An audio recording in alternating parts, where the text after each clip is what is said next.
Good morning, everybody, and welcome to this morning's webinar. I'm Gillian Nissim, and I'm the founder of WM People Limited. Our websites are Workingmums.co.uk, Workingdads.co.uk, and Workingwise.co.uk.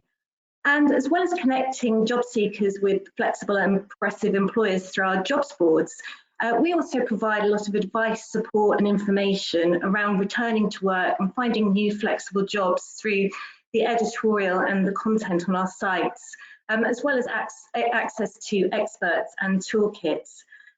I'm really delighted to welcome you all to today's Return to Work webinar, which we're running in conjunction with Capgemini, a UK leader in consulting, digital transformation, technology and engineering services. And today's webinar is particularly aimed at anyone who has been out of work for 18 months or more. And our aim is to provide some help and advice on how to return to work with confidence in a post-pandemic world. I'm joined this morning by my colleague and our managing editor, Mandy Garner. And for more than a decade, Mandy's been writing about returning to work after a career break, amongst many other things, and has interviewed many experts in the field. And of course, we're also joined, and they'll join us a little later, by flexible employer Capgemini, who will be talking about their fantastic returner programme in more detail and the opportunities they offer. And you'll hear firsthand from people who've been through that programme. Now, we know from our research through Working Mums, Working Dads and Working Wise, and from questions sent to our experts, some of the difficulties faced in getting your career back on track when you've had an extended period out of the workforce, for whatever the reason. And this morning, we're going to be exploring some of those main perceived barriers with some advice and suggestions for how to overcome them. And we'll also be pointing in the direction of useful resources to help you to return to work with confidence. So please do keep an eye on the chat function on the right-hand side of the screen. And please also use that function to say hi and ask any questions throughout. And finally, we'll also be focusing on a specific route back into work, returner programs, explaining some of the different types available to you. And as I mentioned, you'll hear firsthand about some of the positive impacts returner programs have. So yes, please share your experiences throughout as well, and ask questions throughout too, and we'll endeavour to answer as many as we can. So let's get to it. Welcome, Mandy, this morning, our managing editor and my colleague.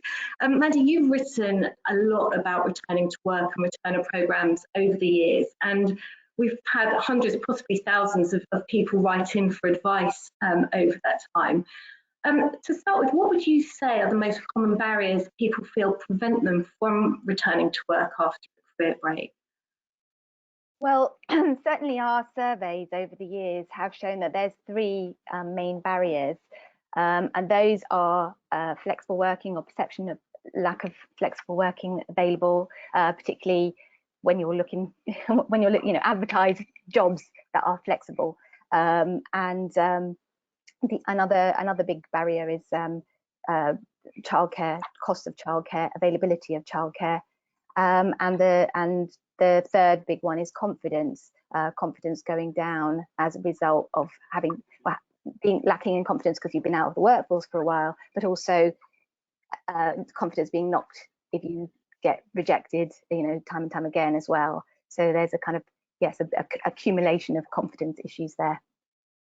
And they're all quite big issues, each individually in their own right. And given that our experiences over the last few months, do you think COVID-19 is making it harder to return with confidence, to make those steps back into work?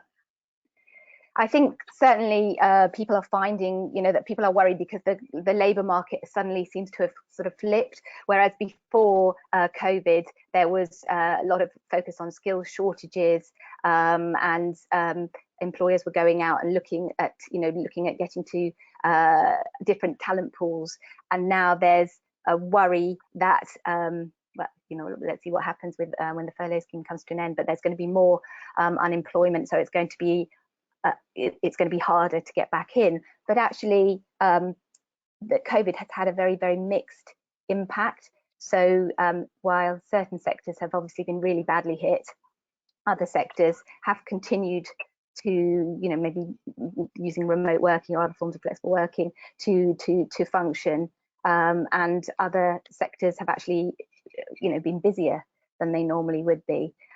There's still quite a lot of skill shortages in certain sectors, particularly technology and those kind of areas, health.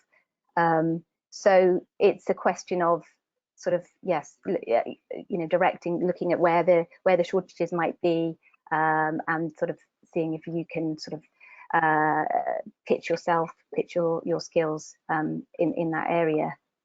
And I think one of the things that sort of comes up again and again when we're doing our round tables, and that's obviously with employers who are quite open to flexible working anyway, but you know, even they have pockets of resistance within their organizations sometimes. And the COVID-19 has basically, you know, they said that it's shown that remote working can work for a start, and it's made it more difficult for people to sort of, you know, put that up as a barrier. So there's sort of optimism that flexible work, more remote working, more hybrid working, where you work part-time in the office and part-time at home, will be one of the big results of COVID-19. So whether that makes more employers advertise flexible new roles, that sort of remains to be seen. But we hope that will be the case, and that they'll be more open to negotiating flexible starts to jobs. Yeah, I was just going to go on to the childcare issue as well, because that's another one. And then there's a big survey out today from Quorum about you know, the impact of COVID on the childcare sector as well. And that's, you know, that's another worry. That's a long-term worry with childcare not having had the investment that it needs, and some nurseries and closing down as a result of COVID. So we'll wait to see what happens with that too.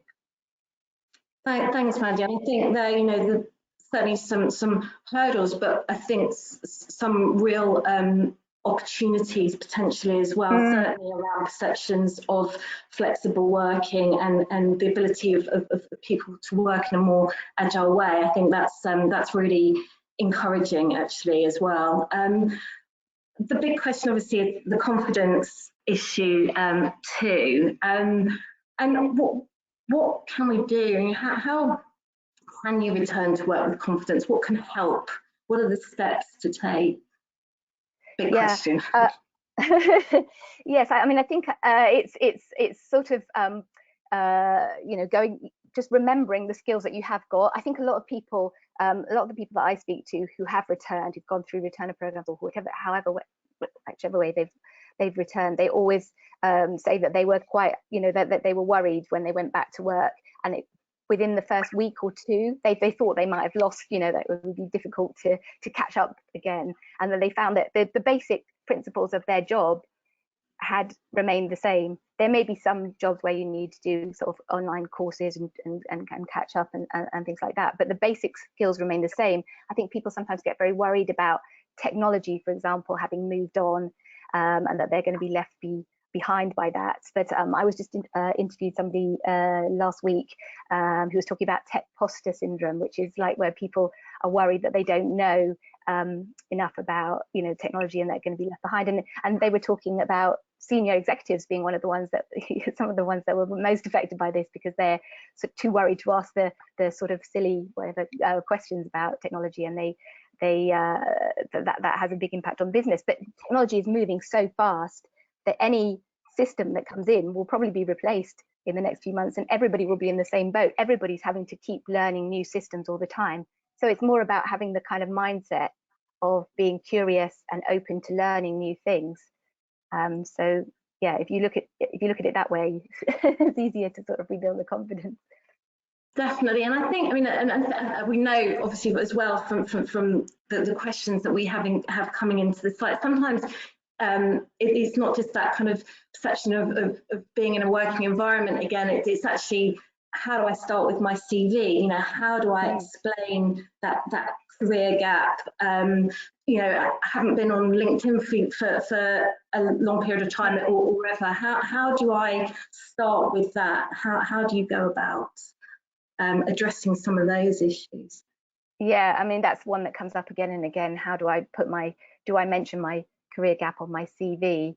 And I think it's fine to do that, to mention it. I don't think it's don't make it the sort of absolute focus of your CV. But what the advice that the experts tend to give us is that it's important so don't start with the career gap, but maybe start and do a different kind of CV, a skills-based CV, where you start with the kind of information about all the things you can do and your experience and all that kind of stuff, and then list in chronological order and put it in there as career break.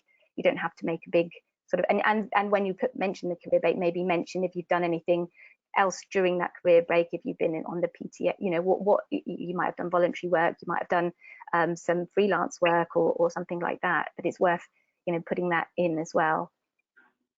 And being honest as well, I guess, and not hiding. And what about things like interviews? You haven't had an interview. I mean, that could be anybody, changing jobs even. Any advice around that and how to approach interviews for the first time?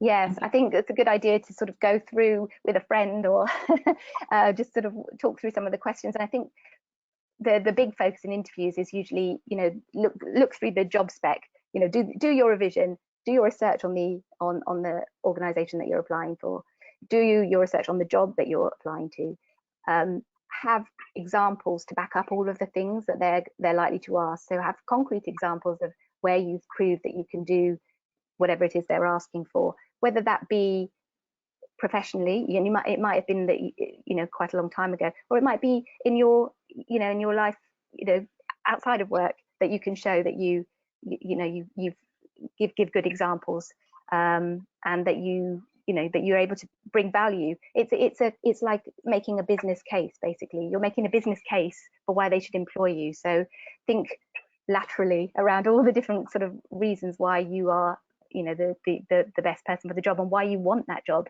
Make the case, make them know, because there's a lot of people that send out kind of CVs and whatever to hundreds of people, hundreds of organizations, but actually it's better to sort of think through, hone your search, know exactly what it is you want to do, and do your research and show that you have looked into this, about this organization, and you really want to work for it, and this is why you are perfect for this job.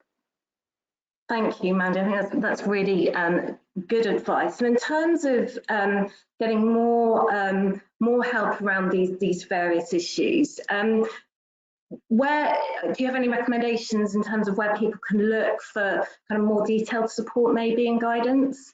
Yeah, we have a free back to work toolkit that people can download from the site.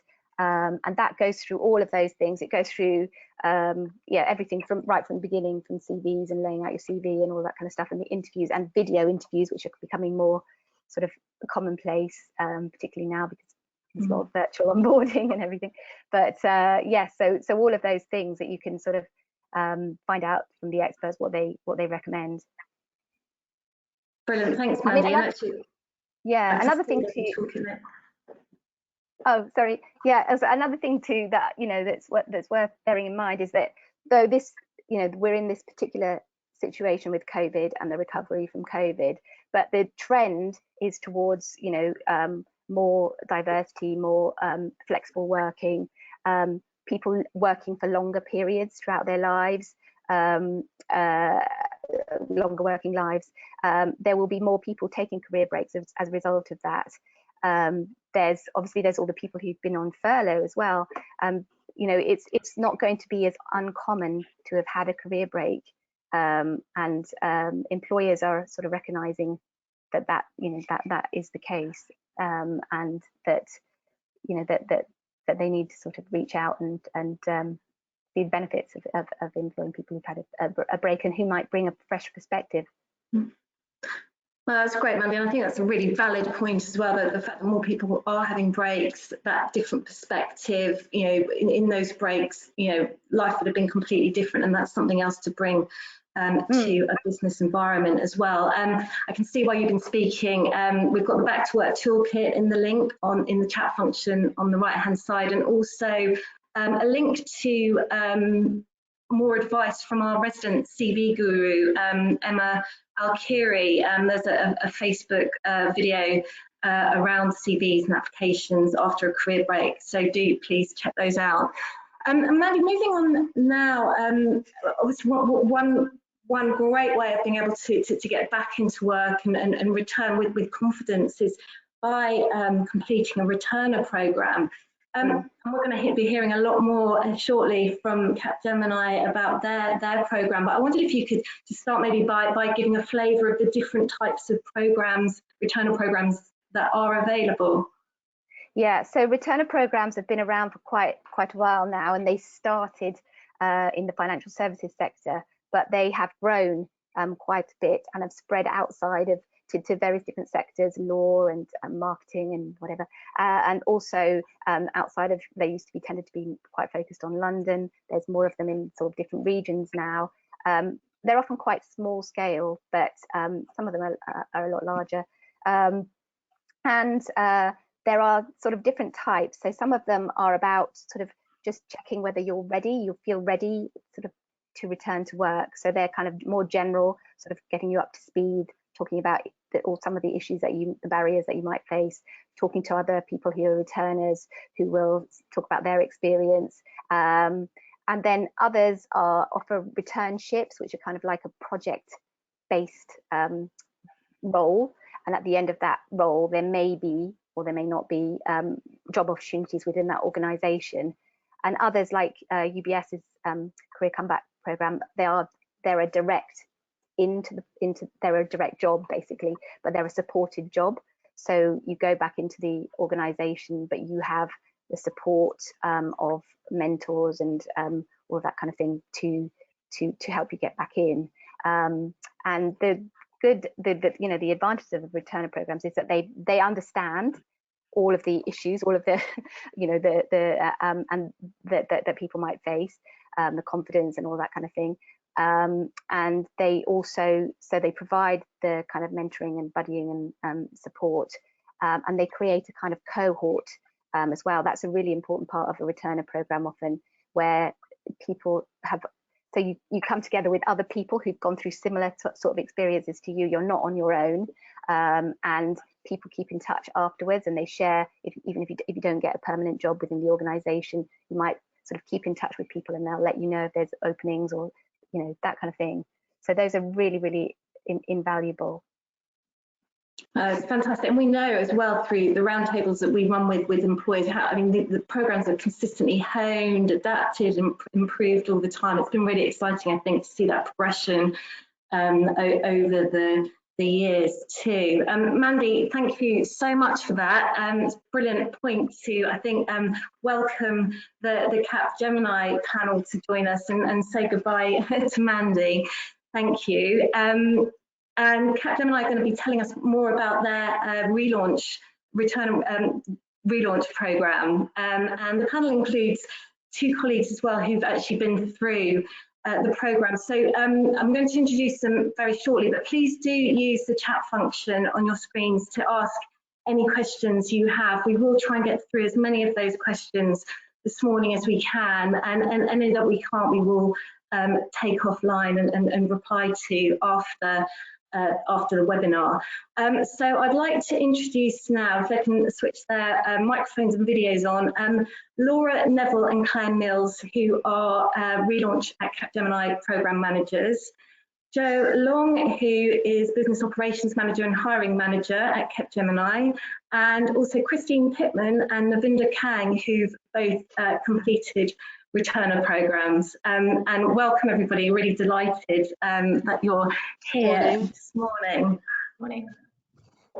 I think we're just waiting for Christine. Here we go. Brilliant, all here. Thank you. If I could start with Laura and Claire, first of all, just to ask you if you could tell us a bit more about your relaunch program. Yes, hi everyone, good morning. So our relaunch programme, we slightly renamed it. It was the Returners programme, it's now Relaunch at Capgemini. It's been running from 2017. It started off quite small and it came about, as Mandy mentioned, around a skills gap that we had in one particular area of the business. And then it's basically grown since then. So it's a 6-month contract. So we are recruiting into specific roles. So you are hired into what is basically a permanent position, but it means that the hiring manager and the team are obviously fully in support of this programme, and it gives someone an opportunity who's had a career break to come in, refresh your skills, upskill a bit, because obviously technology moves on so quickly. As was mentioned, even if you're in a permanent role, you can't 100% say you're fully up to speed with everything because it moves on every day. And we basically provide this programme where you're given full support, a mentor and a buddy, and you will obviously have an amazing network of support, but you've also got coaching throughout the 6 months, so with an external provider, so that you have all of that support and kind of neutral support that you would need to really get to grips with returning to work, regaining your professional confidence, and having a bit of a sounding board. And I think it's just an amazing opportunity to give you that foot back in the door of the working world, because I think even if you've had a short space of time out, I always say even if you've had a 2-week holiday, it's a bit daunting coming back to work and checking your emails, let alone if you've had minimum year and a half, 2 years off. So we all remember that feeling, and it's really trying to support and be as helping people set up to succeed for the 6 months. And it's also a fantastic program because ultimately you can try the role and the company for size basically, and it might be that you don't feel it's the right fit, or it's just not working with your home life, and that's fine, but obviously the goal is hopefully the business would like to offer you a permanent role at the end, and you would like to join on a permanent basis, and it means you've both kind of checked it's the right fit, and you can progress from there. So it's really grown. Last year, as you can imagine, came to a bit of a standstill, just unprecedented times, and we weren't able to push on as much as we would have, Claire and I would have liked, but we are obviously now fully back up and running and ready to go. Brilliant, thank you. So fully back up and running virtually. Yeah, very different. Could you tell us a bit more about that in terms of the programme too? I mean, how you've been able to do that virtually, but also about the flexibility. I mean, is it a programme that has set hours and days? Is there more flex around it? How does that work?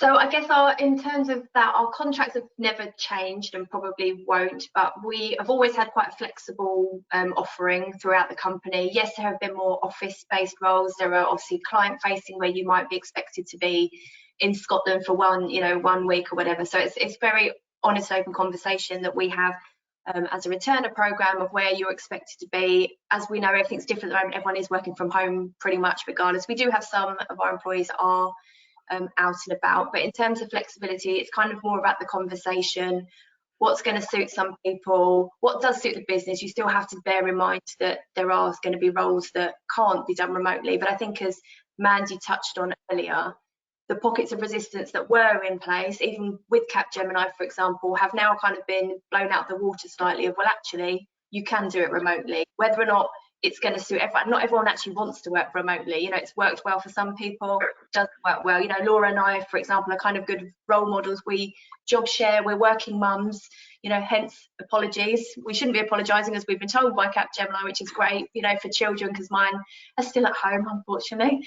But that's kind of the way things are at the moment, and it does show that, again, Capgemini, we can juggle that, but we can do it remotely. I mean, I can't wait to go back in the office. I know some people are desperate for that as well, but it has proved that you don't have to be there 5 days a week. You can do it 3 days a week and have 2 days remotely, or whatever the job is. But I think it's about, as I said, that conversation of knowing what you are willing to do and knowing what the job does entail, because there are going to be some roles that you really do have to be on client site. you know, you are going to have to travel. Is that going to realistically fit in with your own commitments, whether it's childcare, it's other family members, whether it's just, you know, your general lifestyle? So I think it's being open to that. And yeah, so contract wise, you will still be 9 to 5:30, but no one checks you log on at 9 and checks you log off at 5:30. You know, it's, again, flexible working for us means I've been logging on at 7 in the morning because it fits. My kids are up, they're early risers. I can do a couple of hours in the days when I can drop them up from school. You know, I'm not then online, but I've done a bit earlier, and it's very flexible. It's more about getting the job done than sticking to those set hours sort of thing. But yeah. Brilliant, thank you. And so the same kind of applies to the programme as you're working through the programme as does then in a permanent role? Yes, as Laura mentioned, you're kind of classed as an employee from day one. There's no, you know, note on your back that says I'm a relaunch candidate, please treat me differently. Yes, within reason, we, you know, we support you a bit more, we handhold you a bit more, but there's no look at this person. So hours are set from day one. You know, if you want to hours, so that's set from day one. Your contract, you have that 6-month program. Before we get to the end of that 6 months, you know, we've had discussions all the way along with both the relaunch candidate and the business to make sure it's fitting in for everyone, where we can change things a bit. And then literally your contract just changes on that end day to say I'm now permanent, but everything else remains the same. You wouldn't notice any difference as such. Brilliant, thank you for explaining that. In terms of who you're looking for in terms of candidates, is there a particular kind of experience you're looking for, or are you willing to accept applications from other sectors and disciplines? I mean, I think you were saying it also depends on the roles you're recruiting into. Yeah, absolutely. So as I said, we recruit into live, you know, in need positions. The point of this programme is, you know, needing people that have some relevant previous experience to the role that best suits them. As you can imagine, in a 6-month period, we aren't able to do a complete job retraining scheme. You know, that wouldn't work at all. So you do need to have relevant skills, transferable skills to the role that you are applying to and best suits you. Appreciate that, you know, things have moved on, whatever gap you've had, but it's got to obviously be realistic to be able to get you back up to speed within the 6 months, so that you can evidence, you know, how amazing you are at that role, and evidence to the business why, you know, they should offer you a permanent position. So I think, yeah, it's got to be what is your background, what's most relevant, and keeping that in mind, you know. And we've tried to slightly tweak the job adverts where possible, so that, you know, that we know what job ads are like. Normally it's like you must have this entire long list of everything, and if you don't bother applying. That's not what we're about. You know, if you've got to have enough, you know, to obviously warrant you know, bringing in for interview, but it's also that willingness to learn, or evidencing that you've done training in your own time and off your own back, you know, to kind of refresh things. So it's definitely look at the roles, what is most suitable. And if there isn't an ideal role for you at the moment, don't worry, because we will constantly refresh our roles when new things come up. So it's just making sure that, you know, you keep an eye on things and, you know, apply for the role that's right for you, not just anything, because due to GDPR regulations now, we can't accept speculative CVs, so you do have to apply directly for a position. But obviously that's not to stop you having a conversation with Claire and I about you know, what's currently available, etc. Brilliant, thank you. And I can see we've got a question here. Are there any opportunities for a council finance in London for the programme? I think you probably answered that. There could be. Could be, not at the moment, but yeah, there could be. So again, there's opportunity to register your interest. So if there isn't the ideal role for you there right this second, on our website you can you know, use your login with your details, and then Claire and I can obviously be in touch as soon as new things come on and let you know. Brilliant, thanks Laura. And we'll be sending out links to the website, to the relevant page on your website, so people can access that, and we'll be sending that out as well after the webinar this morning. I wonder now if we could maybe move on to have a chat with Christine and Navinda, who have both been through the programme, and I'm sure Claire and Laura will be coming back to you as we get questions in too. And I wondered, it'd be great to hear about your experiences about your career break and then how you approached your return. Christine, perhaps we could start with you. What was your career break, and then how did you find Capgemini and start that process back? Okay. I took a very long career break of well over 10 years to focus on family. As my daughter was approaching sort of going off to university, I thought now is the right time to go back to work. And I didn't want to just go back to work. I wanted to just pick up my career where I'd left off all those years ago. So I sort of tidied up my CV and thought, yeah, on paper, I look like I can do the work. But I think confidence was probably my main issue to overcome. I was starting to think, have I left it too long? Am I too old? Will I still be able to do the work? All those sorts of things go through your head. So I applied sort of directly to a few companies with no luck at all. And then I happened upon returner programs. So I went to a few returner launch events, but none of them seemed the right sort of fit. I'd always worked in a consulting environment as a business analyst, so I was looking for something that sort of matched my skill set a bit closer. So I found Capgemini's program, and that seemed the ideal fit. It was a consulting practice. They were advertising for business analysts, so I applied, and here I am. And Claire's comments about no one, you don't go around with a badge on you saying I'm a returner.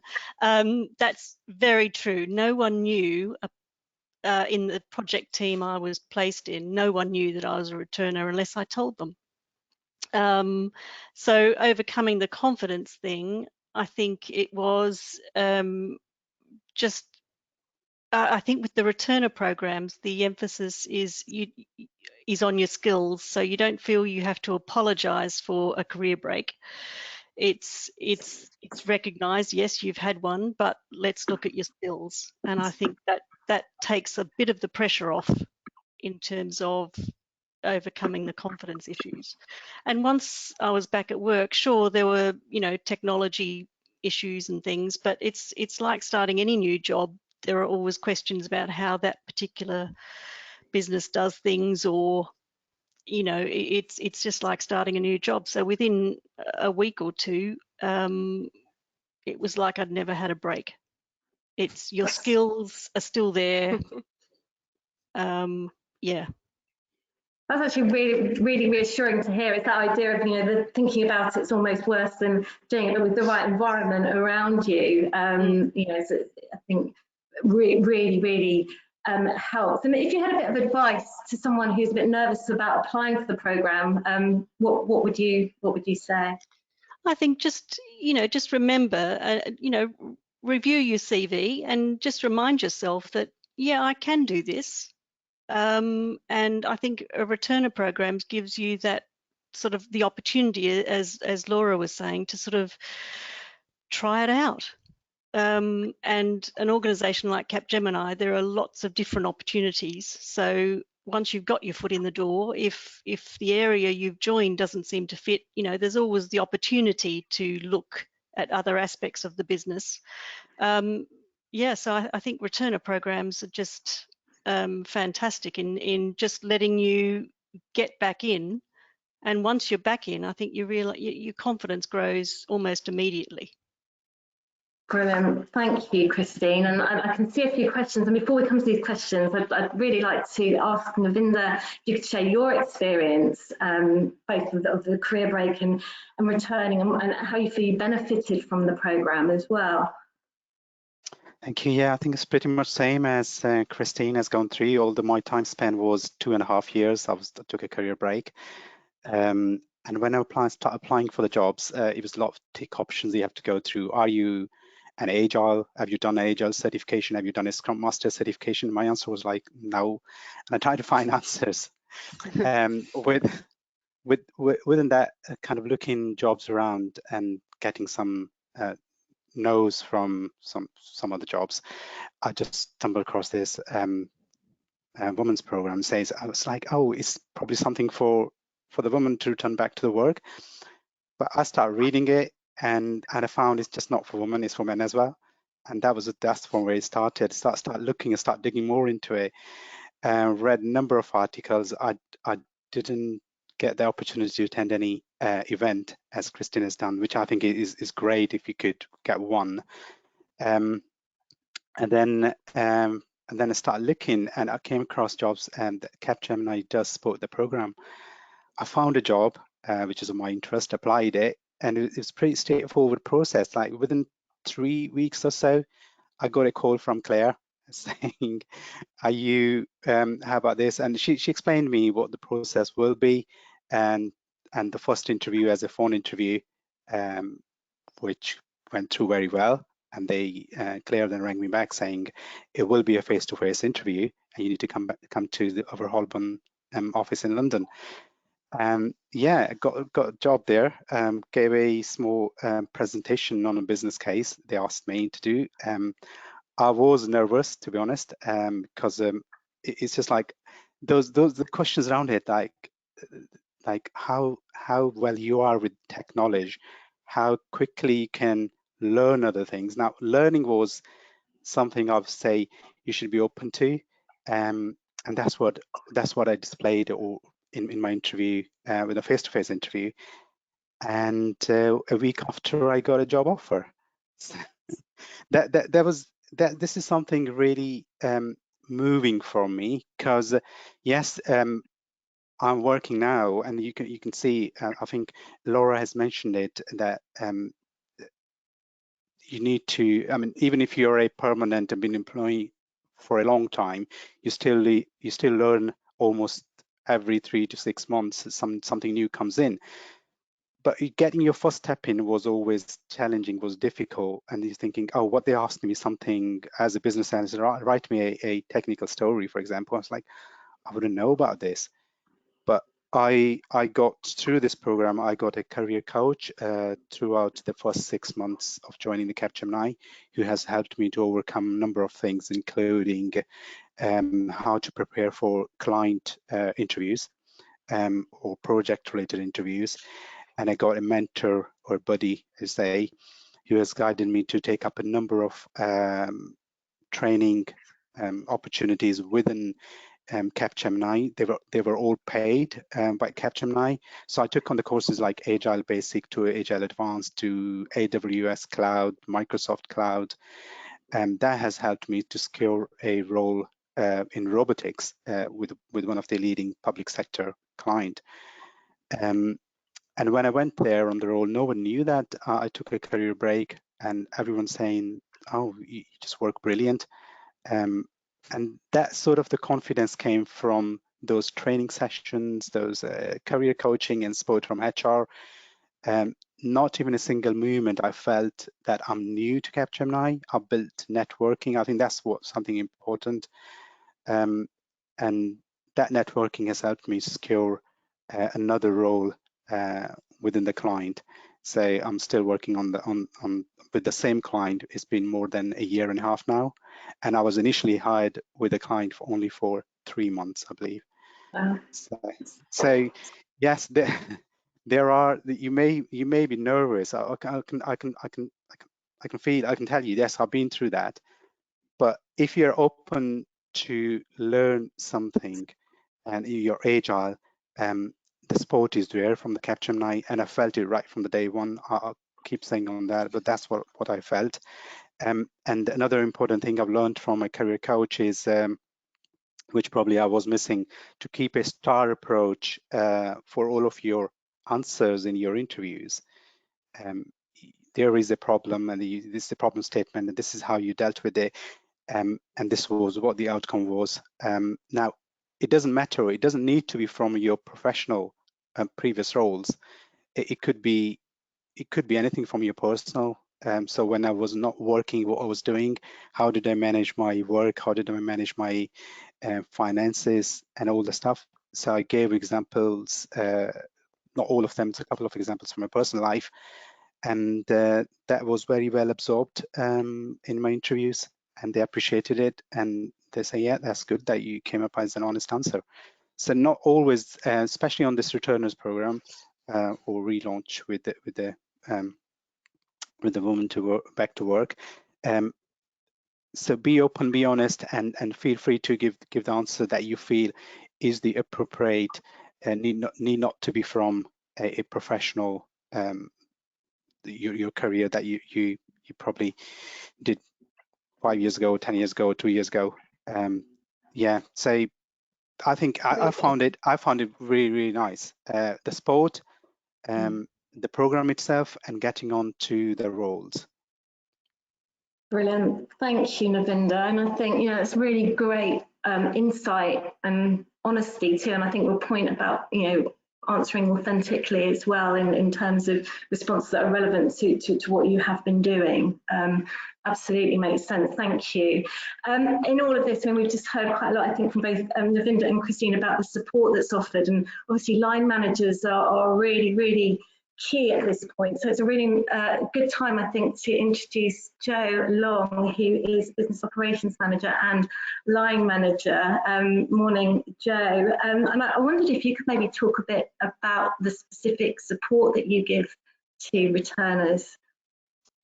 Yes, so I'm a business operations manager within a technical organisation, and we've very successfully had quite a large cohort through our organisation. What we do when they come into the organisation is we give them different degrees of support. So they have a formal, what we call buddy. That person helps them understand the way that the organisation fits together, and helps them find processes, procedures and things they need to do their job. We also give them a technical buddy, so that's around somebody helping them to understand the kind of technical training that they need, and not just understand what they need to participate in, but actually support them on that journey. Because sometimes, coming back into a technical environment, if you've been off, our returners have been off, some for 5 years, some for longer. So, a lot of the time it's people who've been off while their children go to secondary school, etc. So it's really, really important that we give them both that sort of on-the-job training as well as any formal technical training, because they might go on technical training and need that additional support. As well as that, I think one of the most important things for me is on the account where I work, we set up what we call the community.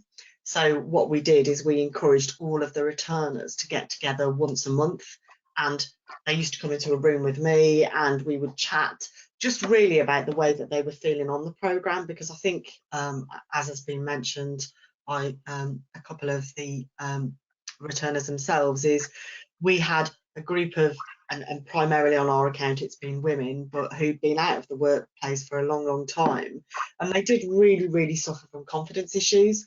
And being able to get together and actually have that conversation between themselves, not with me particularly or with anybody formally in the organisation, but be able to support each other through their sort of the way that they felt through that programme. And it's fair to say people have very different experiences.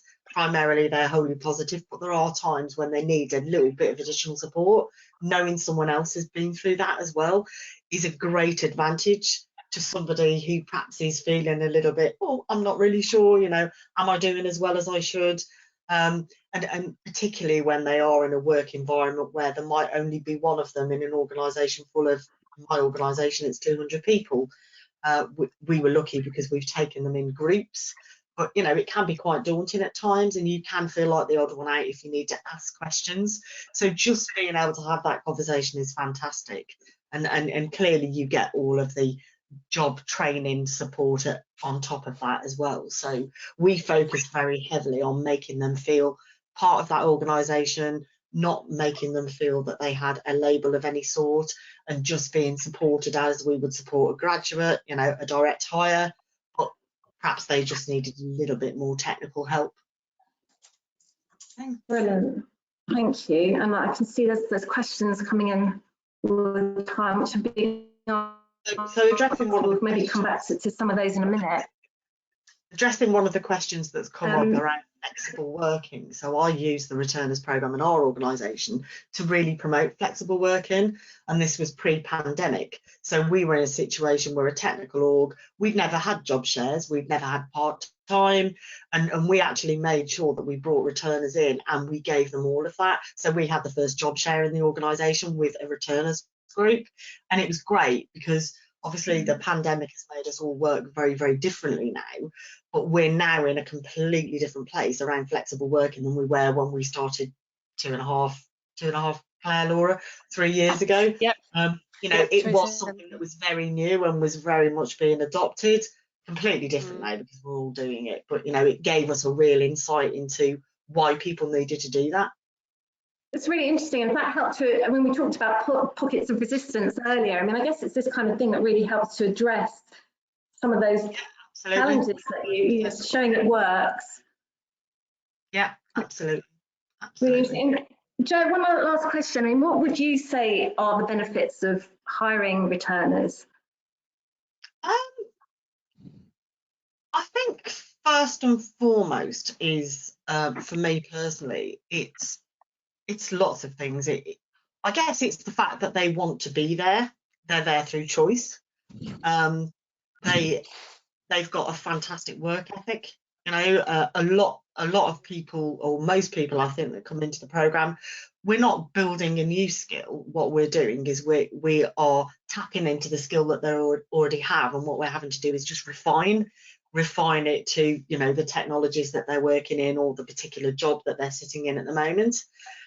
You know, they've got great experience of work. It might have been some years ago, but they know what it's like to be in the work environment. They get up to speed a lot quicker most of the time than they actually think they will. You know, within a 3-month period, they're functioning as anybody else around them in that particular business area is functioning.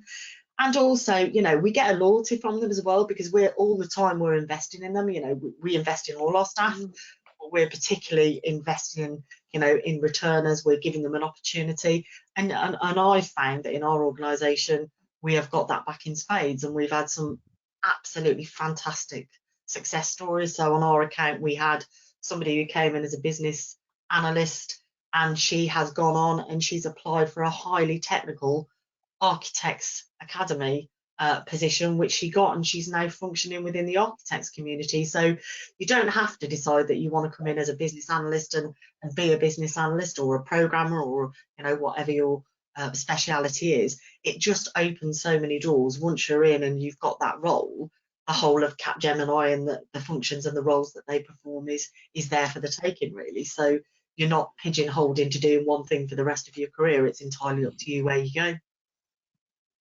Brilliant, thanks, Jen. I can see lots of heads nodding as you're talking there. I think on a couple of areas that we've heard quite a bit this morning about the fact that we don't lose our skills when we've had time out. They're still there. They might need a bit of refreshing and honing, but they are still there. And actually the speed with which we can get back to where we were is faster, I think, than we might have in our minds. But then the other thing I think that's really stood out are the opportunities for career progression. As well, which is really exciting, you know, and it is. And Christine, I know you mentioned this very early on. You wanted to get back to a career, and I think, you know, that's been really clearly illustrated this morning, which is really really exciting, actually. I'm just having a look through the questions. I think we've had some about different roles, about flexibility. There's one about whether the returner programs are more aimed at senior level, or does it vary? No, I think there are a range of levels, to be honest. We tend to have recruited historically in the kind of lower to mid range, because we also don't want to, you know, we've got to be realistic. And if someone comes in at a very high level role, that's going to be very challenging for them in 6 months to, you know, to meet I suppose the criteria. So yeah, historically it is the kind of mid-range that has worked very well, because we also don't want to bring in someone that on too high a level, but likewise too low, you know, a level. So really that 6 months is also about finding out how, you know, has the interviewer and, you know, are they of the right level? And it is all about the performance over the 6 months, and that also gets reviewed at the end of the 6-month contract to make sure that they are at the level that they're now performing at. But it's obviously it's a tricky one, because there's, you know, been a gap in employment, so it does tend to be in the lower to mid level. Thanks, Laura. And then another question is, does the length of the career break matter? If someone's been out for 5 years or more, is that more of a disadvantage over someone that's had a 2-year break? And actually, we've heard here from 2 returners, 2.5-year break and a 10-year plus break, I think. No, so I guess, as you said, that Christine and Navinda have kind of proved it, different age ranges. It's what you can still bring to the role, what you feel confident in bringing, what you have. Some people, even though they've been out of a job, have been still upskilling themselves in between. So if it was, for example, childcare or other caring roles, they're still maybe doing some online university course, or they're doing, some kind of relevant certifications just to keep their hands in, but they just can't physically, work at that time. So we've had that sort of difference. And yes, there are some people that have done 5 years off, have done nothing relevant to, the job they're going for, but they still have the skills, the knowledge, the willingness to kind of be open to that. But they do obviously have to have, as we said before, the kind of transferable skills and, the skill set, the majority of the skill set in place, because it's more, as we said, upskilling than retraining. Yeah, and I think it's also just important to reiterate that even though you haven't technically been working and being paid for your role, if you are, for example, at home running a household and running a family, all of the transferable skills, to remind yourself it's not an easy job. Time management skills, budget management, prioritization, all of those skills, you just do on autopilot really, but they are all still needed in the business world. So I think it's important to remember that you haven't just been doing nothing because you have had a career break. It's still, life is very hectic and probably even more tough for people in the last year or two. So, make sure you remember that, and remember that gives you confidence as well, that you have very, very relevant skills that we all use in our day-to-day work. It's just that you might not necessarily have been paid for them. And they've been applied in a different way as well, it's a fresh perspective. I wondered if you could just maybe tell us a bit more about the process from application through to offer, and how that works and how it's working at the moment, which presumably is a bit different to pre-COVID. So for us, we obviously put our roles up on our relaunch page, as well as with you guys we've partnered with, and I guess like any other sort of job board, the person would apply for the role, and then that gets dealt with by what we call our front end recruitment team. So they would do the initial CV sift, if you like. So they just go through, kind of check that you're aligned. Being a relaunch candidate, we have kind of separate job specs. Again, like Laura said, we've tailored them, but the reviewers know what they're looking for. They know that the person has had a career break, so they don't just sort of pass that person aside and so, you've been out of work, we wouldn't consider you. It's then sent on to what we call our hiring manager, who would then again just double check that this person is relevant for the job role. And then the next stage would then be, say, yes, Laura and I, we manage the program, so we get involved and we have the chat. Quite often we've already had a chat with you, because we have people email us just before they even apply, just to kind of sense check, want to make sure that they're doing the right thing. But if we haven't, we would then get notified by the recruitment team that this person has been invited for an interview. We call them, make sure that they're happy, that they understand about the interview process, what they're expecting from the role, just again to kind of alleviate any fears or questions that they might have as part of the process. And then they come in for an interview. At the moment, obviously, it's all virtual at the moment. There is no, in the office. And depending on the different roles, some is just the one interview, some will then be two, almost a bit like a assessment centre, for want of a better word, but it's not. So don't everyone out there start panicking. It might just be, as Navinda said, it was a telephone interview to start. Then he had to do a little prep work and do kind of a presentation about a business case. And then obviously through that, Laura and I are still keeping in contact to make sure you're okay. And then it would go to offer, fingers crossed. And again, that's when the recruitment team come in and they process all the kind of back end of that, as it were. Laura and I deliver the offer to the candidate, make sure that they're happy with what they've been offered, make sure that everything is okay in terms of location, hours, that is what they were expecting. And then the offer management team, which is a separate part of the company, sends that virtually again by email, which we've had before the COVID crisis. It's all done, so there's none of this signing, send it back in the post. And we have really great systems that's called, is it slide is the induction, but it's someone Inspired. remind me. It's the port. We have the portal that any new joiners can kind of log on before, and they can start chatting to people coming into their business. Doesn't necessarily have to be ready. Thank you, Laura. They get an invitation to, and so they can chat already to people before the day they start, so they're getting a bit of networking going on already, because it's harder to do now, as we know, virtually rather than in the office. But then they accept the offer, that goes through, we then contact them and say, right, you're due to start this day. Obviously that conversation has happened, but again, we double check. So there's a lot of support from Laura and I, but it's quite a simple process, I think, for the candidate themselves to kind of go through. That's great. I say simple, but you know what I mean. Well, that's brilliant. There's lots of kind of support and steps along the way as well, which is great.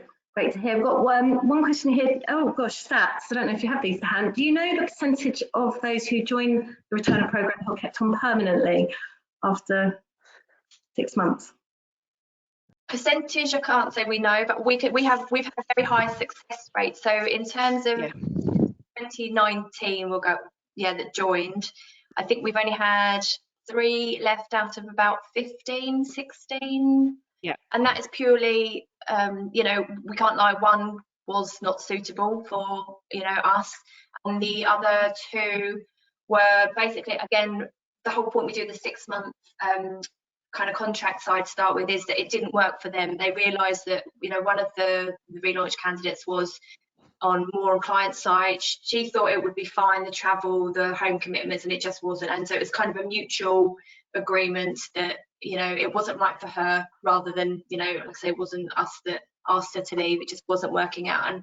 And I think the same with the other candidate. And I think that's why it's great as that buffer zone because we all think, oh, it'd be great, kids have gone, whatever your responsibilities are, I can drop them off, we could get to work, and I've been asked to travel 3 days, it'll be fine. And then in practice, it doesn't always work out that way. And then you realise, well, I've given it a go. And it's a great thing to evidence on your CV that, you still had that programme, you've still done that, but you don't have to then put, I was, made redundant, I was asked to leave or anything, because it's always can still be that 6 months, all you were ever signing up for. I think that was something you definitely made very clear early on. It's it's getting to know each other as well and getting to the roles. And we've got Navinda and Christine here who've really taken that on and then progressed and grown, and we can really see. And thank you both for sharing that too, and how your careers have evolved. One last very quick question, I think, and then unfortunately we're going to have to wrap up. Can a candidate apply for more than one role if they have the right skill sets? It's a tricky one. You need to really pick your top role, because as you can imagine, we don't want a candidate progressing with 3 different hiring managers. It gets very messy and very complicated. So I think the key thing is to apply for your number 1 role, focus with that first, but obviously be in touch with Claire and I to say, well, actually I'd also be interested in B and C roles, and then we can basically manage the situation and see how you progress. But just apply for 1 role at a time. Okay, brilliant. Thank you, Laura. Well, unfortunately, I think we do have to wrap up now. A huge thank you to our fantastic panel from Capgemini, and we've got lots of links in the chat function now. We will be emailing everybody who's joined us this morning with those links and with links to the Capgemini relaunch programme. So there'll be an email there if you want to go direct to Capgemini with more questions. But thank you all very much for joining us this morning, and I hope that all of you who have joined us have found it useful and inspiring. Thanks, everybody. Thank you, everyone. Thank you. Thanks for your time. Thanks.